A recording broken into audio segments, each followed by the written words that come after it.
Selamat siang, kembali lagi di Let's Talk Show bersama saya David Christian. Pemirsa, belum lama ini kita memperingati akan Hari Kartini. Hari Kartini diperingati dengan tujuan untuk mengenang jasa Ibu Kartini dalam menjunjung tinggi kesetaraan derajat antara wanita dengan pria. Atas perjuangannya, kini wanita tidak lagi dipandang rendah dan sebelah mata, serta mampu bersaing dengan para pria dalam kehidupan ini. Untuk itu mari kita lihat sedikit cuplikan yang berkaitan dengan Ibu Kartini.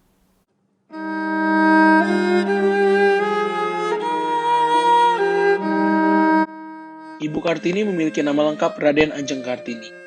Beliau lahir di Jepara pada tanggal 21 April 1879. Ia merupakan putri dari Raden Mas Adipati Aryo Sosroningrat. Sekalipun dirinya berasal dari kelas bangsawan, namun ia tetap memperjuangkan hak kaumnya. Atas perjuangannya itu, Kartini dikenal sebagai pelopor kebangkitan perempuan Indonesia. Perjuangan Ibu Kartini akhirnya membawa kesetaraan derajat antara wanita dengan pria. Atas perjuangannya itu, kini wanita dan pria memiliki hak yang sama serta kedudukan yang sama di mata orang. Dan saat ini kita sudah terhubung dengan salah seorang pekerja wanita yang memiliki posisi yang cukup terpandang di tempat di mana ia bekerja, yakni Kak Veronica Fernanda, selaku Associate Manager di suatu perusahaan di ibu kota. Mari kita tanyakan kepada beliau terkait pandangannya terhadap perjuangan Ibu Kartini. Halo, selamat siang Kak Vero, apa kabar? Halo, siang. Puji Tuhan aku baik. Kamu gimana? Baik, puji Tuhan. Boleh jelaskan sedikit Kak Vero mengenai profil kakak, latar belakang kakak? Oke, baik. Sebelumnya aku mau berterima kasih dulu nih sama David. Aku dikasih kesempatan buat jadi narasumber buat project kampusnya David.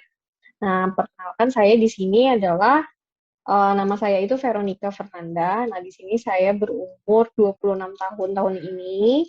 Kemudian saya saat ini bekerja di public accounting firm, kantor akuntan publik di sini namanya itu Parker Randall. Nah, ini based on UK. Nah, kemudian di sini saya udah lumayan lama ya kerjanya itu sekitar 4 tahun. Nah, di sini saya sekarang posisinya sebagai associate manager. Nah, di sini mungkin kita akan mulai aja ya, David. Kamu mau kita mau discuss soal apa? Saya persilahkan David untuk Oke, waktu dan tempat. terima kasih Kak Vero. Nah, hari ini kita mau membahas soal Kartini nih Kak Vero. Seperti yang kita tahu, belum lama ini kita baru memperingati akan Hari Kartini, benar ya? Hmm, bener, bener, bener. Nah, kalau kita bicara soal Kartini, saya mau nanya dulu nih. Kalau menurut Kak Vero sendiri, bagaimana sosok Ibu Kartini di mata Kak Vero? Sosok Ibu Kartini. Nah, Kartini sebenarnya kita udah kenal itu dari kita SD ya, kita udah belajar gimana siapa itu Ibu Kartini, dia pahlawan, pahlawan wanita yang berjuang di Indonesia, tapi dia bukan pahlawan yang bekerja berperangnya menggunakan senjata, tapi dia di sini perannya sebagai pahlawan itu dia berjuang untuk kaum wanita agar dapat memiliki kesempatan untuk mengenyam pendidikan dan kemudian memiliki kesempatan yang sama dengan kaum pria yang mana pada zaman dahulu ya waktu sebelum kita lahir sosok wanita kaum wanita itu sangat uh, sangat diremehkan mungkin ya kondisinya dan mungkin perannya wanita itu ya hanya sebagai istri, hanya kerja di dapur. Jadi istilahnya wanita itu ya hukumnya itu ya nikah muda buat dinikahi dan nantinya akan kerjanya yang masak, kemudian ngurus anak. Nah dengan adanya sosok Ibu Kartini ini, kita dari textbook kita sekolah kita belajar bahwa dia itu memang wanita yang berani, dia fearless, dia mau berperang untuk kaumnya, untuk bisa belajar. Jadi dia udah mengerti kondisi di sekelilingnya, sekitarnya itu meresahkan dia, memprihatinkan buat dia bahwa wanita kok menyedihkan gini ya statusnya, nggak mendapatkan kesempatan dan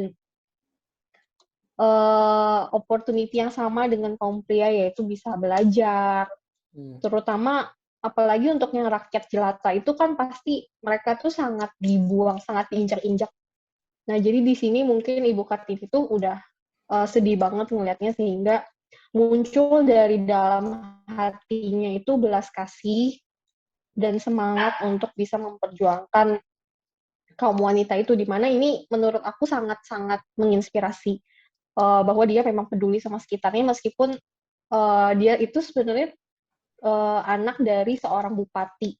Nah, di sini dia sebenarnya punya status kan, tapi dia orangnya humble banget sampai dia bisa punya pikiran, dia memperhatikan sekitarnya, mempunyai hati untuk rakyat-rakyatnya. Nah, di sini itu aku tersentuh sih bahwa dia dengan jabatan posisi yang tinggi dia masih peduli, dia masih sangat humble, dia mau berjuang uh, dan dia orangnya optimis banget menurut aku. Jadi ini sangat bangga banget sih punya Ibu Kartini di Indonesia. Itu aku sangat so happy to know her. Nah, yang selanjutnya nih, Ibu Kartini kan menjunjung tinggi persamaan derajat antara wanita dengan pria. Nah, kalau buat kakak sendiri, Mm-mm. dampak apa yang kakak rasakan dalam kehidupan pribadi kakak, baik dalam kehidupan keluarga, atau kehidupan waktu semasa kakak di kampus, atau bahkan sekarang dalam pekerjaan, terkait peran Ibu Kartini tersebut? Hmm, dengan perjuangannya Ibu Kartini di masa lalu, itu manfaat yang aku rasa banyak banget ya. Kalau misalkan nggak ada Ibu Kartini, mungkin ya aku mungkin sekarang udah punya anak kali ya. Jadi udah sibuk, Nikah udah muda sibuk. ya. Iya, soalnya kan pasti kita masih make adat istiadat yang dulu kan, culture yang Iya. dulu bahwa ya perempuan nikahnya umur belasan tahun. Mungkin eh, di bawah 17 tahun itu udah punya rumah tangga sendiri. Nah, di Hmm. sini mungkin kalau aku nggak merasakan hasil perjuangannya Ibu Kartini, ya aku bisa membayangkan diriku, aku udah punya rumah tangga, udah punya anak, mungkin udah punya anak banyak banget. Kemudian juga ya dengan enggak sekolah, karena enggak sekolah ya pasti aku pengetahuan aku terbatas, nggak ngerti apa-apa, mungkin ngelola finance juga aku nggak ngerti. Nah, di sini aku bersyukur sih kalau dengan hasil perjuangan Ibu Kartini aku udah bisa sekolah, aku bisa kerja tanpa merasakan keresahan bahwa kamu wanita, kamu nggak bisa apa-apa. Nah, aku bersyukur di sini sudah di zaman sekarang kita udah nggak mengalami itu. Ya, jadi peran Ibu Kartini yang memberikan kebebasan bagi para wanita ya Kak ya, untuk bisa Iya, memiliki tuh. kehidupan seperti pria. Nah, kita ke pertanyaan selanjutnya ya Kak ya. Menurut Kakak sendiri nih, kan Ibu Kartini sudah memperjuangkan kesetaraan gender antara wanita dengan pria. Nah, menurut Kakak, ada nggak sih orang yang menyalahgunakan privilege kesetaraan gender itu yang telah dilakukan Ibu Kartini? Privilege, oke. Okay. Yang menyalahgunakan ya. Mm-mm. Yang menyalahgunakan itu menurut aku kalau misalkan kita kan udah diberikan, apalagi yang terutama yang kaum wanita ya, Mm-mm. kita kan udah diberikan kesempatan, udah diberikan jalan oleh Ibu Kartini untuk kita bisa kejar sekolah, untuk kita bisa kerja. Nah, cuman di sini mungkin takutnya adalah kesombongan yang datang dari diri kita, yang wanita. Nah, mungkin dengan adanya kesetaraan gender, mungkin sekarang wanita takutnya nggak menghormati sesamanya lagi, terutama mungkin kaum pria. Nah, mungkin takutnya di sini uh, namanya manusia ya, Mm-mm. mungkin ada kesombongan sehingga mereka menjelek-jelekan kaum pria, bahkan kamu tuh nggak bisa apa-apa, bahkan cewek aja bisa nih, tapi kamu kerjaan cewek itu lebih bagus daripada kerjaan cowok. Nah, jangan sampai ada keluar kata-kata seperti itu dari perempuan-perempuan yang merasa sudah setara. Nah, jadi di sini jadi reminder sih buat kita semua bahwa kesetaraan itu sudah diberikan, sudah ada di Indonesia, maka seharusnya untuk kaum pria dan wanita ini saling merangkul. Bahwa dengan adanya unity yang terjadi antara kaum dan wanita dan pria, maka di sini kan berarti Indonesia pilarnya semakin kuat Ya. di bidang ekonomi maupun dimanapun. Jadi seharusnya bisa bekerja bersama-sama, bukan saling merendahkan karena adanya privilege yang diterima dari si wanita. Nah, mungkin aku bisa ambil dari quotes dari Ibu Kartini. Di sini tadi ada dapat quotes yang inspiring menurut aku. Di sini beliau bilang, banyak hal yang bisa menjatuhkanmu, tapi satu-satunya hal yang benar-benar dapat menjatuhkanmu adalah sikapmu sendiri. Nah, di sini Ibu Kartini bahkan merimain untuk kita semua bisa jaga sikap, bahwa kita ini ya semua manusia itu punya nilai, punya value, tapi jangan sampai kita sombong, jangan sampai lupa diri dan meremehkan orang lain. Seperti kita belajar dari Ibu Kartini sendiri lah, dia punya jabatan, dia punya status bangsawan, tapi dia tetap peduli sekitarnya, dia tidak merendahkan dan dia tidak menjelek-jelekan. Dia sebagai anak pun dia tetap taat sama orang tuanya, dia mengikuti adat istiadat yang ada di keluarga dia saat itu, tidak memberontak. Nah, di situ kita belajar juga dari quotes ini ya, jangan sampai kesuksesan kita itu jatuh karena kesombongan kita, karena sikap kita yang tidak baik ke orang lain. Tapi kita harus belajar dari dia, itu kita penuh kasih, kita humble, rendah hati, kita terus saling bekerja sama untuk menjadi lebih baik lagi dalam komunitas kita masing-masing dimanapun kita berada. Jadi tetap harus di-maintain sikap yang baik ya, Kak Vero ya. Betul, iya. Terima kasih Kak Vero. Kira-kira nih sebagai penutup, adakah pesan-pesan yang ingin Kakak sampaikan kepada seluruh wanita yang menyaksikan tayangan ini?